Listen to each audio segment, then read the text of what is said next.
Salam dan hai kepada semua pencatu. Kejohanan dunia raund pertama antara GM Ding Liren menentang GM Ian Nepomuk telah berakhir dengan seri, dengan draw. Tapi ia bukannya satu game yang membosankan. Sepatutnya ada yang menang. Macam mana? Jom kita tengok game tu. Kat sini putih dimainkan oleh GM Ian Nepomuk menentang hitam yang dimainkan oleh GM Ding Liren. Ian memulakan dengan pawn pergi ke E4, dibalas dengan E5 oleh Ding. Seterusnya, naik F3 menyerang pawn di E5, naik C6 mengawal pawn tersebut dan kita ada bishop ke B5. Nepo memilih untuk memainkan opening yang dipanggil Ruy Lopez. Kat sini kita ada A6. Ding pula memilih untuk memainkan variasi yang dikenali sebagai Morphy Defense. Seterusnya, bishop melarikan diri ke A4. Kita ada knight F6 menyerang pawn di E4, tapi kat sini Nepo memilih untuk membuat castling 0-0. Baik, pemain amatur biasanya akan memakan pawn di E4 ni sebab percuma. Kita tengok kat sini. Apa jadi kalau knight makan pawn E4? Kat sini putih akan mainkan pawn pergi ke D4. Cuba untuk meletak tekanan ke atas pawn di E5. Dan kalau hitam mainkan pawn E makan pawn D4, semestinya kat sini putih akan mainkan rook pergi ke E1 dan kita dapat tengok ada bahaya di file ni ke arah king, ada juga bahaya ke arah bishop diagonal ni, dan kat sini knight pun nak makan pawn D4. Jadi terdapat terlalu banyak serangan. Ini tidak bagus semestinya untuk kejuaraan dunia. Baik, kita kembali ke sini selepas Nepo membuat castling 0-0, bishop E7 dimainkan oleh Ding dan kita ada pertukaran piece dengan bishop makan knight C6 diikuti dengan pawn makan bishop C6. Dan kat sini kita dapat tengok kedua pawn di E5 dan E4 ni tergantung hanging. So rook E1 dimainkan kawal pawn tu dan juga knight D7 dimainkan kat sini.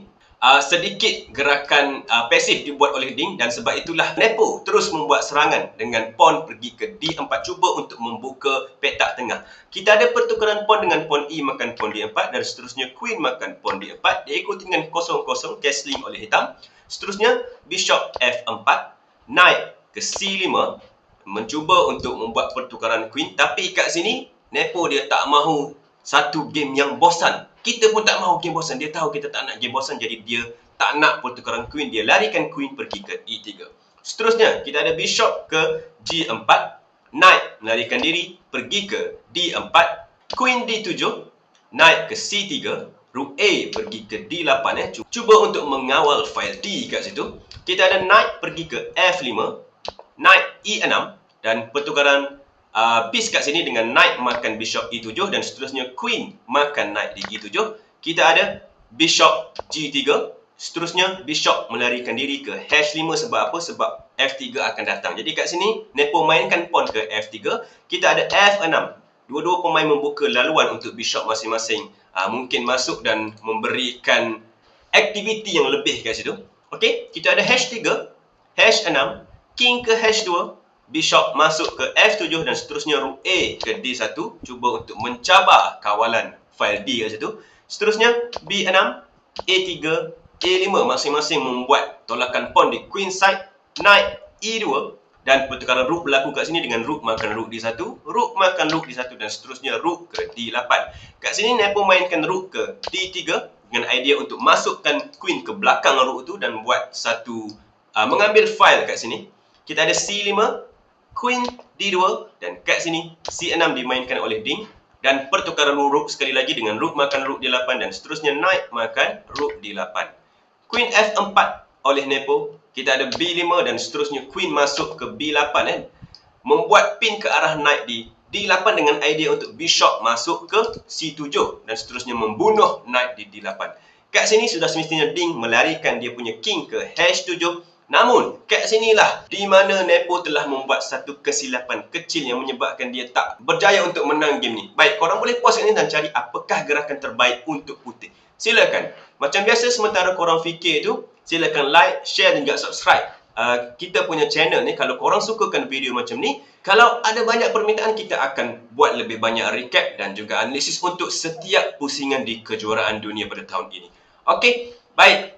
Apakah gerakan tersebut? Gerakan terbaik yang perlu dimainkan oleh putih kat sini ialah untuk bishop pergi ke C7, menyerang knight dan juga menyerang pawn di A5. Kat sini semestinya knight kena lari. Knight lari ke E6 boleh dimainkan sambil menyerang bishop, dan selepas itu bishop boleh makan pawn di A5. Kat sini putih dah dapat satu pawn, dan selepas hitam contohnya gerakkan bishop ke G6, putih boleh mainkan satu lagi gerakan bagus dengan pawn ke C4. Bagi je pawn free sambil-sambil idenya adalah untuk meletakkan tekanan ke atas pawn di B5 nak makan pawn tu. Jadi kat sini hitam terpaksa makan. Kalau pawn B makan pawn di C4, kita dapat tengok 1, 2, 3 pawn kat sini, triple pawn. Alah, tak cantiknya sangat-sangat hodoh kat situ.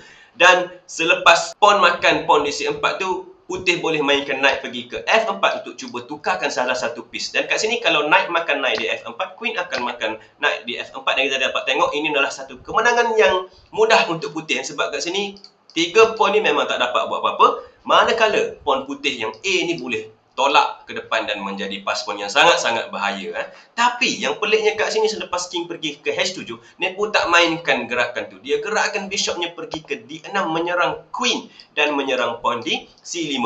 Kat sini Ding larikan queennya ke D7 dan bishop tak boleh makan pawn di C5. Sebab apa? Sebab kalau bishop makan pawn di C5 ni, queen D2 boleh dimainkan. Kat sini kita dapat tengok queen menyerang knight dan juga menyerang pawn. Jadi kalau knight larikan diri ke F4, knight E6 akan dimainkan menyerang bishop dan menyerang knight. Dan kat sini pertukaran knight boleh dibuat. Contohnya knight makan knight E6 diikuti dengan bishop makan knight E6, dan sekali lagi queen masih lagi menyerang pawn-pawn di C dan juga B kat situ. Jadi putih tak boleh nak defend pawn tu. Dia boleh cuba untuk counter attack, serang balas dengan queen ke C7, nak makan juga pawn di C6. Tapi kat sini hitam tak akan makan pawn C2, dia akan gerakkan bishop ke C4, cuba untuk masuk ke F1, satu petak yang bahaya.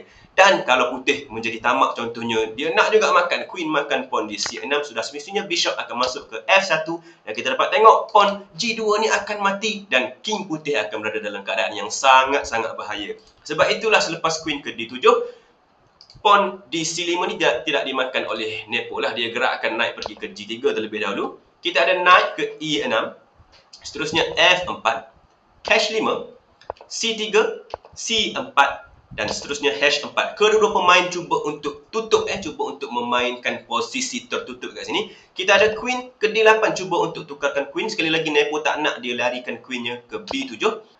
Menyerang pawn di C6, dan kat sini bishop E8 kawal pawn tersebut. Knight F5 dimainkan dan kita ada queen D7. Sekali lagi cuba untuk tukar queen. Queen lari sekali lagi, queen ke B8 dan queen D8 dimainkan. Ding memang nak tukar queen, dan kali ni Nepo kata tak apalah, terpaksa tukar. Queen makan queen D8, kita ada knight makan queen D8 dan seterusnya knight pergi ke D4. Knight B7 dimainkan menyerang bishop, jadi E5 dimainkan kawal bishop. Semestinya kat sini pawn F tak boleh makan pawn E5, sebab pawn F akan makan pawn E5 balik, mencipta satu pas pawn yang sangat bahaya kat situ. Jadi selepas pawn E5 ditolak, king G8 dimainkan oleh Ding. Kita ada king G3, dua-dua king cuba untuk attack. Bishop D7, seterusnya kita ada bishop C7, knight C5 dan bishop makan pawn E5. Walaupun putih mendapat pawn free, tapi pawn tersebut tak signifikan, tak buat apa-apa sangat, tak penting. Kat sini Ding mainkan king pergi ke F7. Kita ada bishop ke B4 serang knight, jadi knight lari ke D3. E6 check, bishop makan pawn E6, seterusnya kita ada knight makan pawn C6.